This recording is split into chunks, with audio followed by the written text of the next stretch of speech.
ঠাকুর মা স্বামীজির শ্রীচরণে ভক্তিপূর্ণ প্রণাম জানিয়ে স্বামী গম্ভীরানন্দ রচিত শ্রীরামকৃষ্ণ ভক্তমালিকা থেকে আজকের নিবেদন স্বামী শিবানন্দ পর্ব 1। স্বামী শিবানন্দ যে ব্রাহ্মণ বংশে জন্মগ্রহণ করিয়াছিলেন, ভূকৈলাসের রাজবংশের সহিত সম্পর্কিত তাহাদেরও উপাধি ছিল ঘোষাল। তাহার পিতা শ্রীযুত রামকানাই ঘোষাল মুক্তারি পাশ করিয়া বারাসাতে আইন ব্যবসা আরম্ভ করেন এবং উহাতে খ্যাতি ও প্রতিষ্ঠা লাভান্তে রানী রাসমণির মোক্তার নিযুক্ত হন। কলকাতা হইতে যশোহরগামী বড় রাস্তার উপরে রানীর একটি ছোট কাছারি বাড়ি ছিল। ঘোষাল মহাশয় ওই বাড়িতেই সপরিবারে বাস করিতেন এবং ওই বাড়িতেই 1261 সালের ইংরাজির 16ই ডিসেম্বর 1854 চান্দ্র অগ্রহায়ণ কৃষ্ণ একাদশী তিথিতে বৃহস্পতিবার বেলা 11:10 স্বামী শিবানন্দ জন্মগ্রহণ করেন। তাহার পূর্ব নাম ছিল তারকনাথ ঘোষাল। পিতা রামকানাই এবং মাতা বামাসুন্দরী অনেককাল পুত্রমুখ দর্শনে বঞ্চিত থাকায় তারকেশ্বর মহাদেবের শরণাপন্ন হইয়া বৎসরাধিক কাল ব্যাকুল মনে পুরশ্চরণ উপবাস ও প্রার্থনাদি করিতে থাকেন।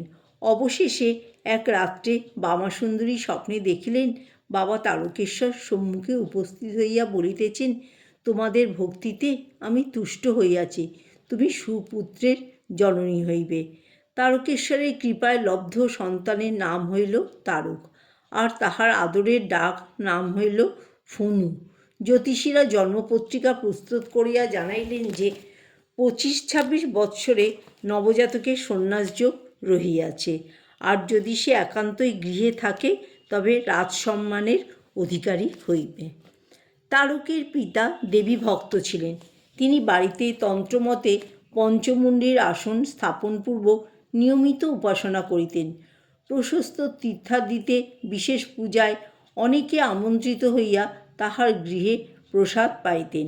দূরদেশ হইতে সাধকগণ আসিয়া কখনো কখনো ঘোষাল ভবনে আতিথ্য স্বীকার করিতেন। ঘোষাল মহাশয় একদিকে যেমন প্রচুর অর্থ উপার্জন করিতেন, অপরদিকে তেমনি ব্যয় করিতেন মুক্ত হস্তে। তিনি বারাসাতের উচ্চ ইংরেজি বিদ্যালয়ের সেক্রেটারি ছিলেন এবং উক্ত বিদ্যালয়ের 25-30টি ছাত্রকে বাড়িতে প্রতিপালন করিতেন। তারকের গর্ভধারিণী বামাসুন্দরী দেবী খুবই ধর্মপ্রাণা ও লক্ষ্মী ছিলেন, আর দেখিতে ছিলেন অতি সুন্দরী। ছাত্রদের ও পরিবারের সকলের রন্ধনাদি তিনিই করিতেন।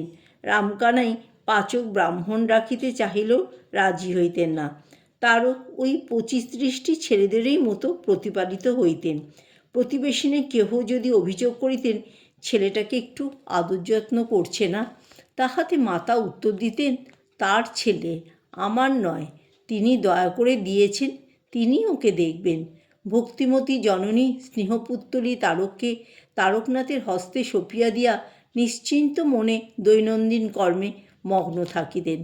কর্ম উপলক্ষে ঘোষাল মহাশয় দক্ষিণেশ্বরেও যাইতেন এবং গঙ্গা স্নানান্তে লাল চেলি পরিয়া মায়ের মন্দিরে ধ্যান করিতেন। তাহার যেমন লম্বা চওড়া চেহারা, তেমনি গৌর বর্ণ, আর বুকটা সর্বদাই লাল। দেখিয়া মনে হইত যেন সাক্ষাৎ ভৈরব। সঙ্গে একজন গায়ক থাকিত। মন্দির হইতে ধ্যানে মগ্ন থাকাকালে গায়ক পশ্চাতে বসিয়া দেহতত্ত্ব ও শ্যামা বিষয়ক গান গাইত, আর ধ্যাননিরত সাধকের গণ্ড বাইয়া অশ্রু ঝরিতে থাকিত। মন্দির হইতে তিনি যখন বাহির হইতেন তখন ভয়ে কেহ তাহার সম্মুখে আসিত না। দক্ষিণেশ্বরে যাতায়াতের সময় শ্রীরামকৃষ্ণের সহিত তাহার পরিচয় হয়। সাধনকালে ঠাকুরের যখন অসহ্য গাত্রদাহ উপস্থিত হয় তখন ঘোষাল মহাশয় সমস্ত শুনিয়া ইষ্টকবচ ধারণের পরামর্শ দেন। এই কবচ ধারণ করা অবধি ঠাকুরের গাত্রদাহ একেবারে কমিয়া যায়। সাধক পিতা ও ধর্মপ্রাণা জননীর একমাত্র আদরের দুলাল তারক ক্ষুদ্র শহরের গ্রামোচিত শ্যামল আবেষ্টনের মধ্যে মুক্ত আকাশের নিচে খেলিয়া বেড়াইতেন। বাবার বাক্স হইতে টাকা পয়সা লইয়া পুকুরের জলে ছিনিমিনি খেলিয়া হাততালি সহকারে নাচিতেন। তিনি জিলাপি খুব ভালোবাসিতেন। বাবা প্রিয়দর্শন বালকের জন্য থালার মতো বড় জিলাপি করাইয়া আনিতেন। জীবজন্তুর মধ্যে কুকুর ছিল তাহার বড় আদরের। রাত্রি শয়নকালেও সে হইত তাহার সাথী। গাজনের ছড়া ছিল তাহার মুখস্থ, আর গাজনের সন্ন্যাসীদিগকে পরাস্ত করা ছিল এক অদ্ভুত খেয়াল। তিনি রাস্তায় গণ্ডি টানিয়া ছড়া কাটিতেন, আর সন্ন্যাসীদের ঐরূপ গণ্ডি অতিক্রম করিতে নাই বলিয়া তাহাদিগকে পরাজয় স্বীকারপূর্বক কাকুতি মিনতি করিয়া নিস্তার পাইতে হইত। তাহার প্রাথমিক শিক্ষা আরম্ভ হইয়াছিল বারাসাত মিশনারি স্কুলে। সেখানে অল্পদিন অধ্যয়নের পর তিনি উচ্চ ইংরাজি বিদ্যালয়ে প্রবেশ করেন। কিন্তু মেধাবী হইলেও বালকের পাঠে মনোযোগ ছিল না। তিনি ছিলেন মেধাবী হইলেও বালকের পাঠে মনোযোগ ছিল না। তিনি ছিলেন ভাবুক। শুনিয়া শুনিয়া তিনি অনেক ভজন শিখিয়াছিলেন। সুকণ্ঠ বালকের মুখে শ্যামাসঙ্গীত শ্রবণে অনেকে মুগ্ধ হইতেন। তারকের বয়স যখন প্রায় 9 বৎসর, তখন তাহার মাতৃবিয়োগ হয়। একটি 3 মাসের শিশু ভগ্নীকে রাখিয়া জননী পরলোক গমন করিলে 9 বৎসরের বালকের কোমল প্রাণে দারুণ আঘাত লাগিল, এবং ভগ্নীটির লালন পালনে মনোনিবেশপূর্বক কথঞ্চিৎ ওই শোকের উপশম করিতে হইল। কয়েক বৎসর পরে পিতা আবার দ্বার পরিগ্রহ করিলে বিমাতাই মাতৃহীন ভগ্নীর লালনভার লইলেন। বামাসুন্দরী দেবী কিন্তু ছিলেন পরিবারের লক্ষ্মী। তাহার দেহত্যাগের পর ঘোষাল মহাশয়ের আয় অনেক কমিয়া গেল। অধিকন্তু দানপরায়ণ কানাইবাবু অর্থ সঞ্চয় করিতে পারেন নাই। সুতরাং পরিবারে ক্রমেই অর্থাভাব দেখা দিতে লাগিল। মাতৃবিয়োগের পর তারকনাথ ছুটির সময়টা নিমতা গ্রামে বড় মামার নিকট কাটাইয়া আসিতেন। মামি তাহাকে বড়ই স্নেহ করিতেন। কখনো বা তিনি পৈতৃক গ্রামে বেড়াইতেও যাইতেন।